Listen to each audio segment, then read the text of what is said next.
So it's Pascal Essor. He's going to talk about sampling per mode simulation for switching diffusions. Good morning. I would like to thank the organizer for having given me the opportunity to present you a joint work with Jaroslav Kristoul from the University of Twente and François Legland from INERIA Rennes. This work deals with rare event simulation for switching jump diffusion and mainly with the asymptotic behavior of the sampling per mode simulation algorithm, a specific algorithm introduced by Jaroslav Kristoul in his PhD in 2006 for this context.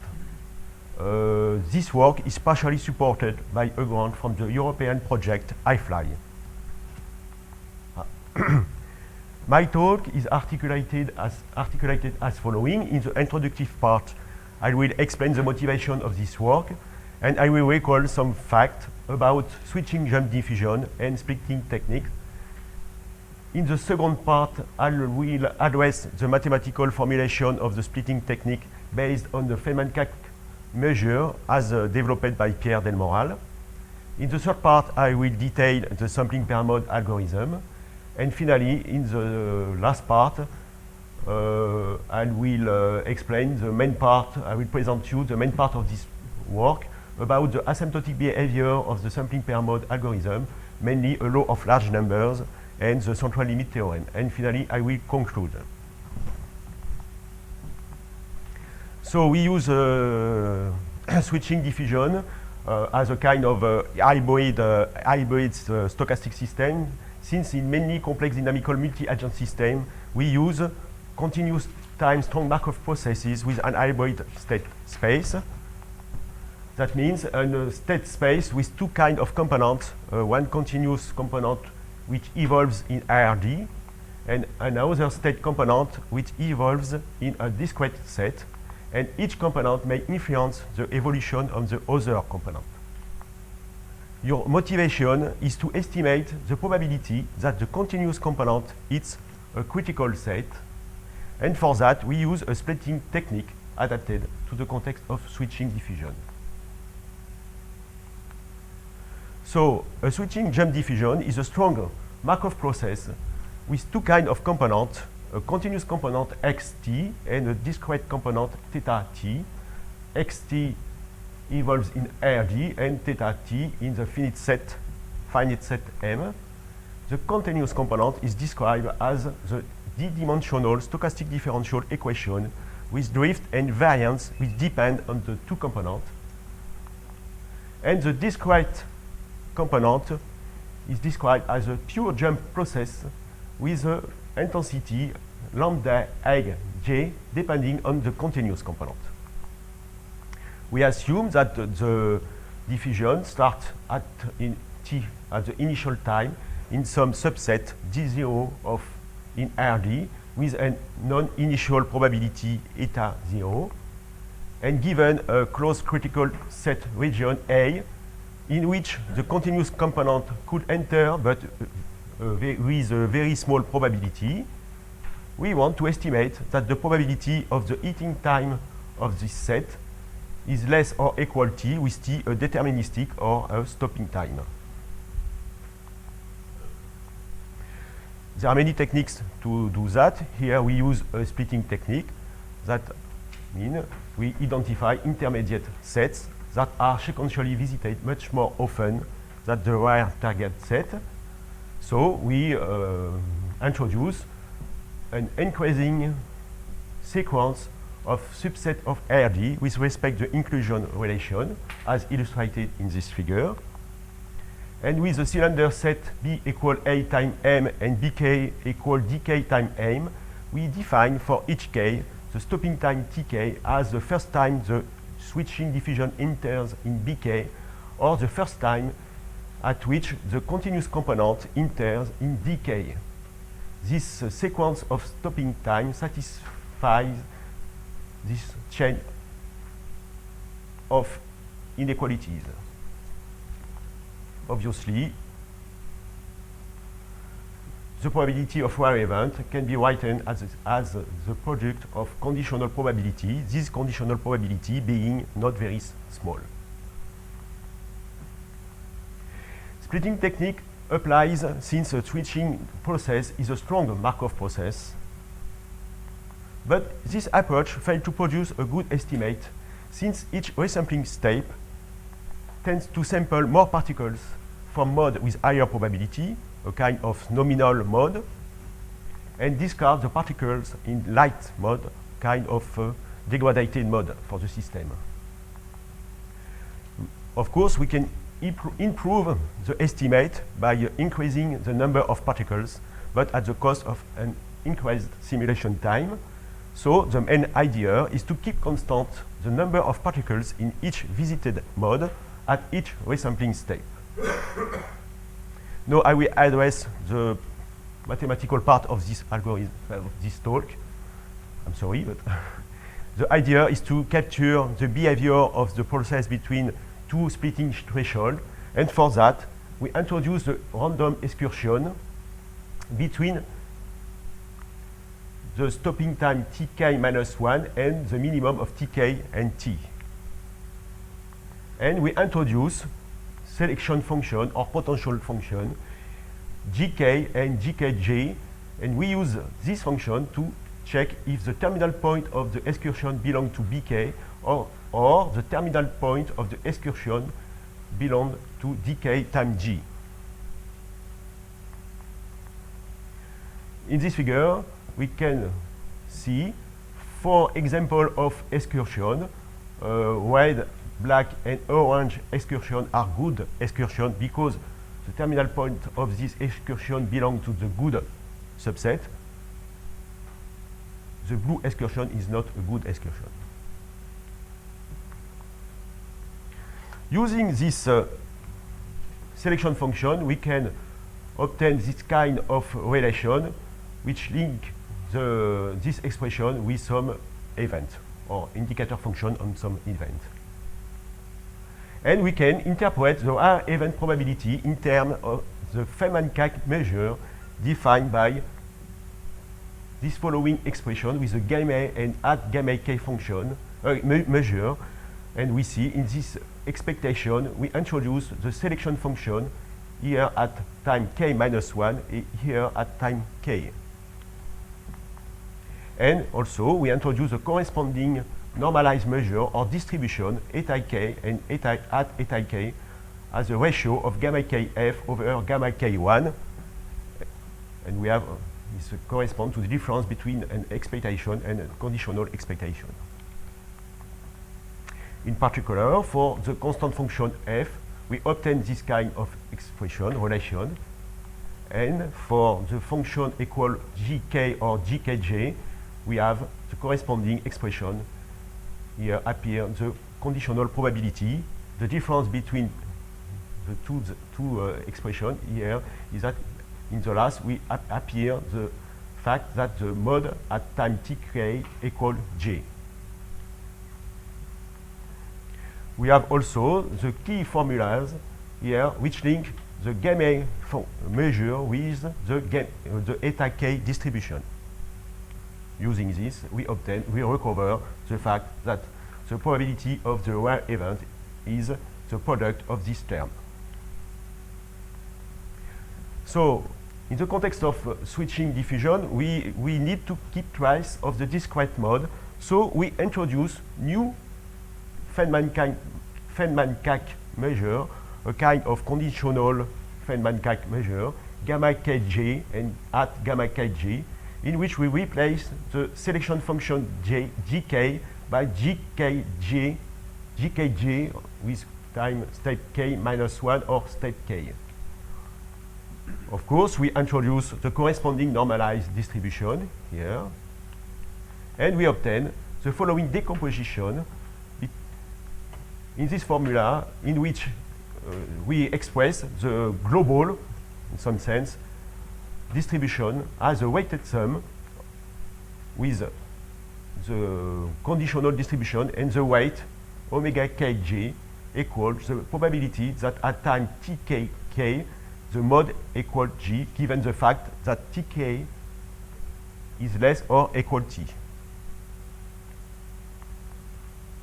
We need also to obtain some expression for the dynamical evolution of this measure, and for that we use the Markov property of the excursion process with Markov kernel Nk, and we obtain this kind of expression which link the gamma measure at step k minus 1 with the gamma measure at step k, and we obtain the nonlinear measure valued transformation which link the at eta k distribution with the eta k distribution. So, to summarize this dynamical evolution, we obtain a two separate selection mutation transition scheme during the selection phase, which transforms the eta k distribution into at eta k distribution. We select the good excursion, and during the mutation phase, which transform at eta k distribution into eta k plus 1 distribution, we use only the Markov dynamics of the switching diffusion. So now I will detail the sampling per mode algorithm.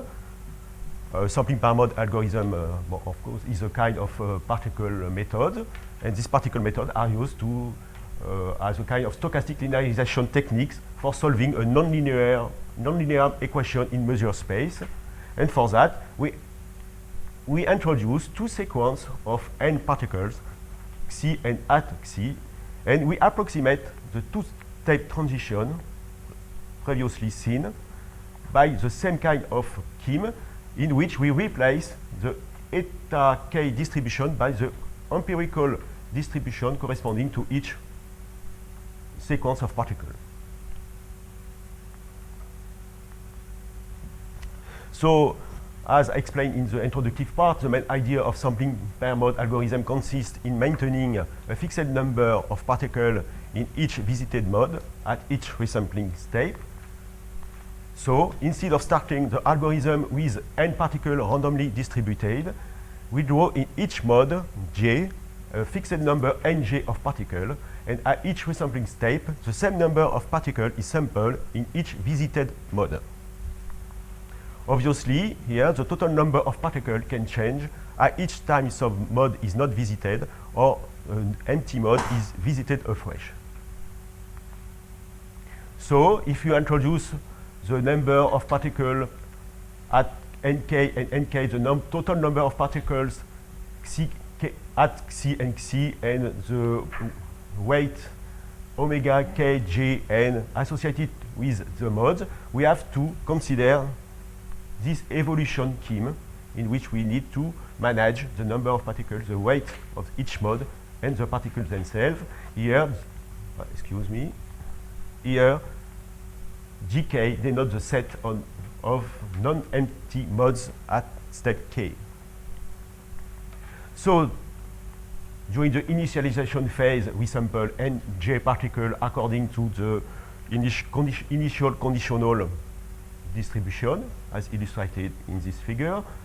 We set the mode, the weight omega 0 j equals the probability that at time 0 the mode equals j, and we introduce the empirical measure for each mode and the weighted sum for the approximate of the initial distribution. Yeah. During the mutation phase, if the number of particles is 0, the algorithm is stopped. Otherwise, independently of each other particle, each particle xi at xk evolves randomly according to the Markov transition, as illustrated in this figure. Here, neither the total number of particles nor the weight of each particle change. So, we introduce the empirical measure for each mode and the weighted sum here, in which the weight omega k g n are the weight previously computed at during the previous state. During the selection resampling mode, we start by selecting only the good particles. So that means the particle Ck plus 1 having reached the desired set Bk plus 1, the red particle here. If the set of these good particles is empty, the algorithm is stopped. Otherwise, for each non-empty mode J, we resample Nj particle according to this distribution, and we recompute the weight following this relation, or this relation. And as we introduce here the new empirical measure, we obtain this new at eta k plus 1 distribution as this weighted sum. Here, the total number of particles can change. So here is an animated or an illustration of the algorithm. So we have the initialization phase. We have the mutation and selection. We have the good particles, the bad particles. We have resampling step, new mutation with selection, and so on, until we hit the set A. Now, I will present the main part of this work about the asymptotic behavior of the algorithm as the total number of particles tends to infinity. To obtain a law of large numbers, we follow the work of Pierre Delmoral and the approach based on Martingale decomposition. And for the central limit theorem, we use the central limit theorem for triangular arrays developed in this reference. Before the statement of the two theorems, we need some notation. We set nf equal the infimum of the constant nj over all the mode, and we let n tends to infinity in such a way that each ratio nj over n are preserved, are constant, or at least we assume that this ratio converges to a non-zero constant.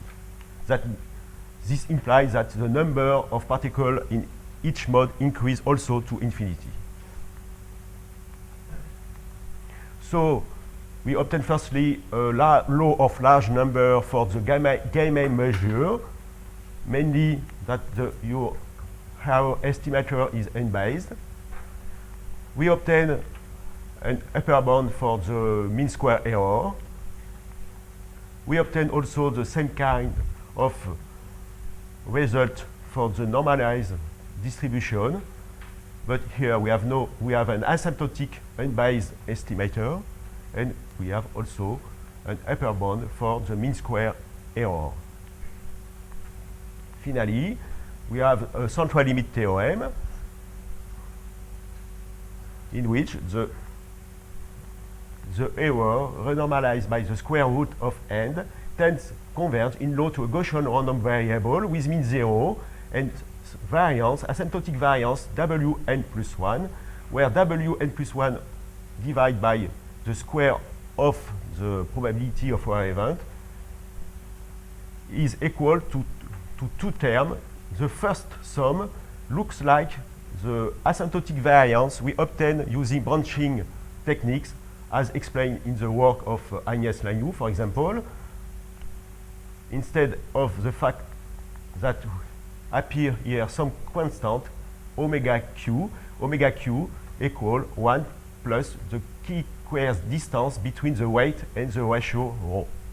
The second term takes into account the fact that at step q, the probability to reach the target set may depend on the value of tq equal t and the value of the terminal point at time tq. If you arrive, it's not possible in practice to choose a good threshold, we can make this term equal 0. Finally, to conclude, the sampling per mode algorithm has good properties because we obtain a law of large numbers theorem and central limit theorem. However, to gain more time of simulation, we can, using importance sampling, to make rare switches more frequent. or aggregate the modes in order to decrease the complexity, mainly for large-scale distributed hybrid system. Thus, we need to extend the previous results.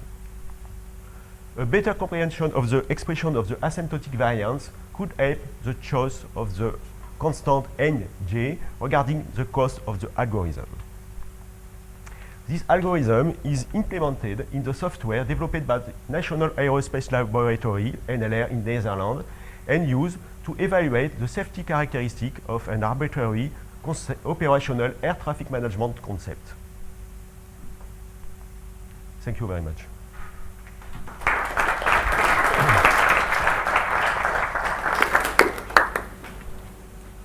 We have time for a quick question. Okay, well, so thank you very much.